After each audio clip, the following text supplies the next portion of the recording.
What's up, everyone? Kevin the Brony fan here, and welcome back to another episode of Brony Talk. Here with me today, once again, is...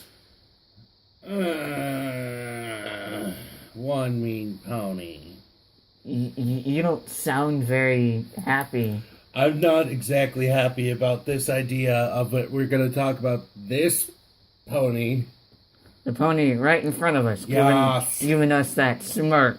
Oh, God. Yeah, as you know, last episode we said that we were going to talk about Starlight Glimmer, and unfortunately we're going to have to talk about her sooner or later, so starting off, why don't you... I really don't.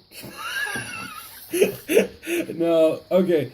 So, we know that she's from that... What episode is it? It was season 5, wasn't it? Yeah, and I wanted... season 5 premiere. Yeah, and she had her own little town. Yeah, pretty much she was... she basically was telling all these ponies that they should be... That in order to be equal...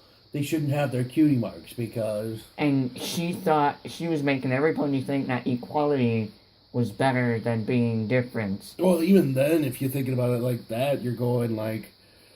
Well, she basically was saying that having cutie marks lead to disharmony. Yeah, and, you know, that's kind of something, you know. I personally enjoyed the episode. It just, because, quite frankly, she was new, and I'm like, well, she's kind of a good character so far. Oh, yeah. Okay, yeah. Yeah. And now we're actually going to go on to one of the Equestria Girl movies, where the Twilight from the Pony World, it's kind of a Twilight meets Twilight moment there. Mm-hmm. I love that. That was like the best part of the movie.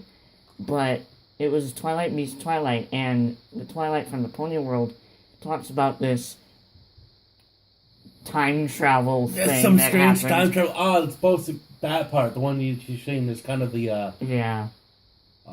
Was the thing out by then? Was the finale out by then? No, I think the movie came first, and then...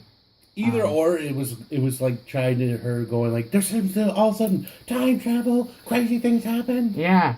And then the season 5 finale actually kind of brought us into that time travel thing. Yeah. Where Starlight Glimmer, the main antagonist in the...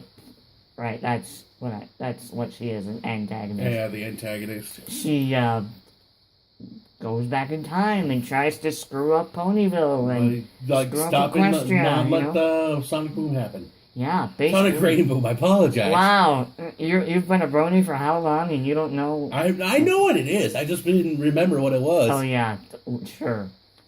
And oh, don't you get started with me. We're on a topic I don't like. Do you really want to start there? Oh, I don't know. I really don't. I honestly don't.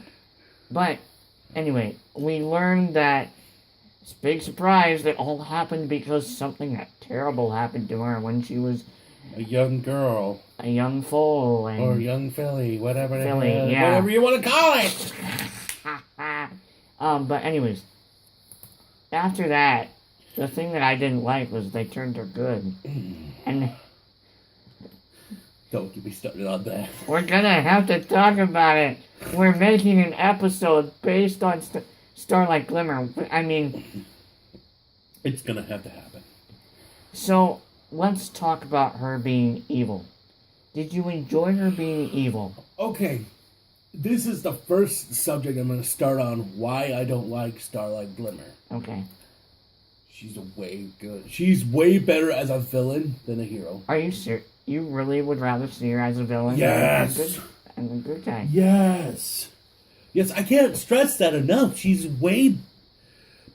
see her doing something that, like, you'd think is taboo in many, and even today's day, is saying that equality is better than is better than being different. Yeah, and then you're going, well, yeah, you get the point, but then you see her, she's doing it she's using equality as a manipulative way of trying to get power. Mm-hmm. That is amazing for a concept of an evil person. It is.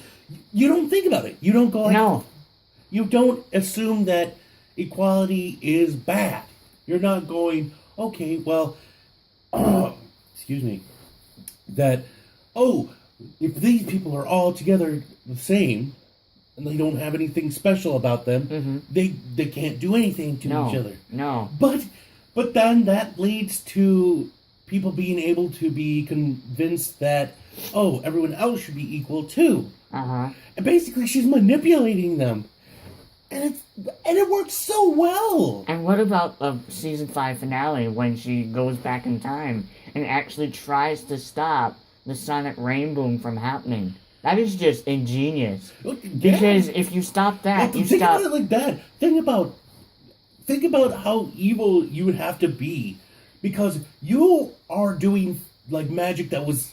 never really heard of. Well, even stuff that's even, like, more powerful than our main protagonists. And like I've been saying, if you stop the sonic rainbow, you pretty much stop whatever's gonna happen in the future. You stop Twilight from getting into Celestia's school. You stop Applejack from coming back home and working on the apple farm. You stop Fluttershy from whatever she was gonna do. Whatever she was gonna do, because you know for a fact she was just sitting on. She was at this point. She was just sitting on the ground, and a bunch of animals just came in, and she's like, I love animals now. For some reason, I love animals. Even though you've lived on the clouds for the and then the other three, we got basic all that stuff, which is actually really ingenious if you want to take over Ponyville or Equestria.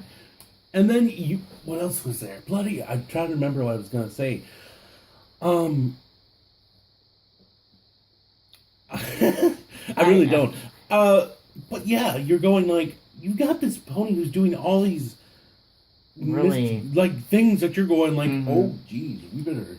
Okay, this is worse than I thought. Yeah, exactly. That's what I was gonna say. And just you're going like, it's worse than I thought. Maybe she is more powerful than we expected. I mean, she's breaking time. I hope she doesn't do anything even worse. Then she becomes good.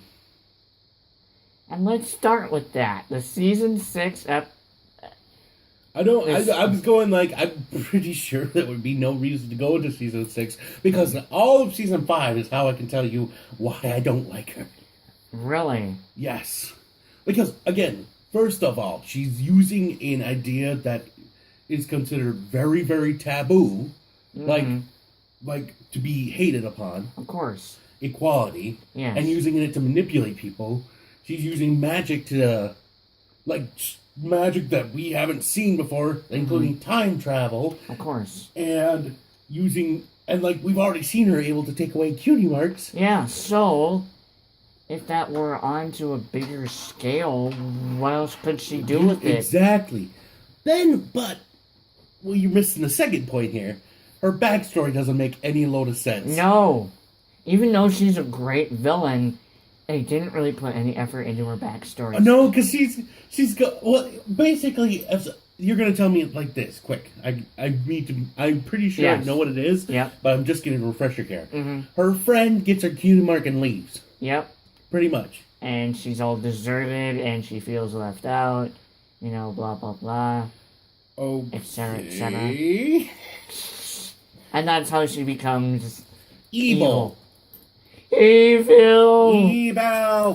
That doesn't make sense, though! No. I mean, God, if you're gonna have a villain, you gotta make the backstory. Well, think about it like this. Sunset Shimmer? Yes. She is a far better...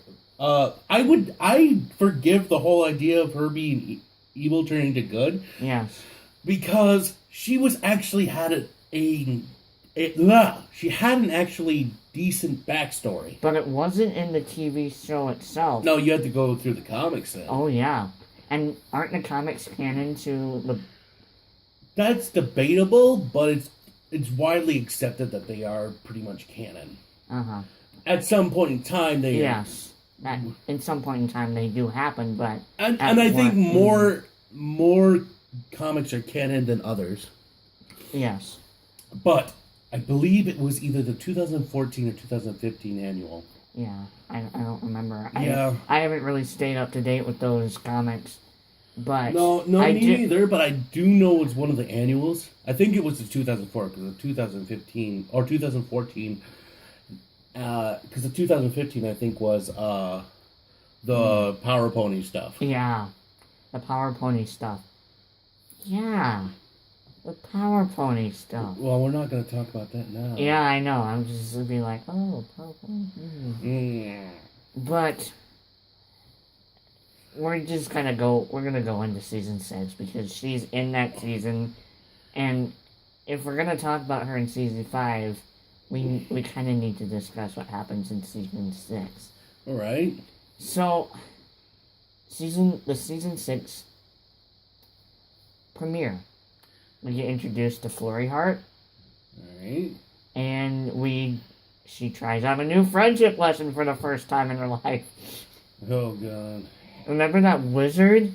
Yeah. And then they're like, oh, we need you to stop our baby from becoming a destroyer. And wreaking havoc upon the Crystal Empire.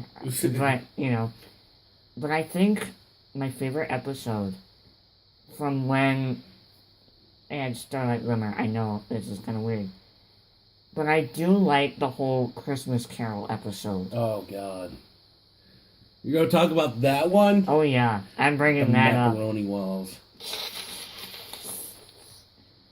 But, in my opinion, pushing all the other stuff besides the story, I do think for a children's TV show, for a little girl's TV show, it's a good way of, what's the word? Implementing. Yeah. Retelling it. It's Yes. a good way of retelling it in a way that it's not so, oh, I'm gonna die, oh no! Yeah. Spooky! But I do like how they retell the story in such a way that it's not like the real Christmas. No, I understand Carol. that. No. But again, like I said, you've got a character who makes a better villain than a good person. Yeah. You have a villain who has who's supposed to have a bad backstory, telling them about how bad they've had it. Yeah. But none of it makes sense to her. No. And then I think the final thing that I would say on this subject of her being, I don't like her, is because with all of this stuff put in, with all of the statements that you have here, that she has a manipulative ability, she has a not that good of a backstory, but the fact that you do all of this, you make all of this story happen, and make her seem this bad, only to make her good in the end. That just doesn't and seem... I've hated that concept before, and I hate that concept to the now. Yeah. I get it's been done, and the reason I don't like it is because this show does it over and over and over again. And sometimes they do it better than others. Yeah, well, no. This is a good example of how they didn't do it good. No, because again, she's manipulative. She's good at being manipulative. She can trick people into doing stuff. She can make people think this thing. And all of a sudden you're going to throw that all away just to make her good. She's the Scar of Equestria. I'm just saying that right now. It's just not making sense. Because she's got brains. She really does have a manipulative mind. But if you're going to throw that all away just to make her good, I don't see the risk why doing that. If you're going to turn her good, at least find a good backstory that will transmit her from being bad into being good. Yeah. A better backstory. Yeah, a better backstory that will at least make sense. Huh. Well, we better wrap this up. We got like... less than a minute. Yeah. But, yeah. That was well, at least we got that out of the way. Yeah, well, at least we got that out. So, next episode, we're going to talk about the elements of harmony. So if you guys are hyped for that, like you know we are, please hit that thumbs up button. Please comment in the... Please leave a comment in the comment section below telling us what you want us to talk about. It doesn't necessarily need to be My Little Pony related, but it can just be about anything. We like talking about anything. Yeah, we're bronies. We'll talk about anything and everything in the world. But if you did like this video, leave a comment and subscribe to my channel for more awesome content in the future. I'm Kevin the Brony fan. And I'm One Mean Pony. And we'll see you in the next video. Bye, guys.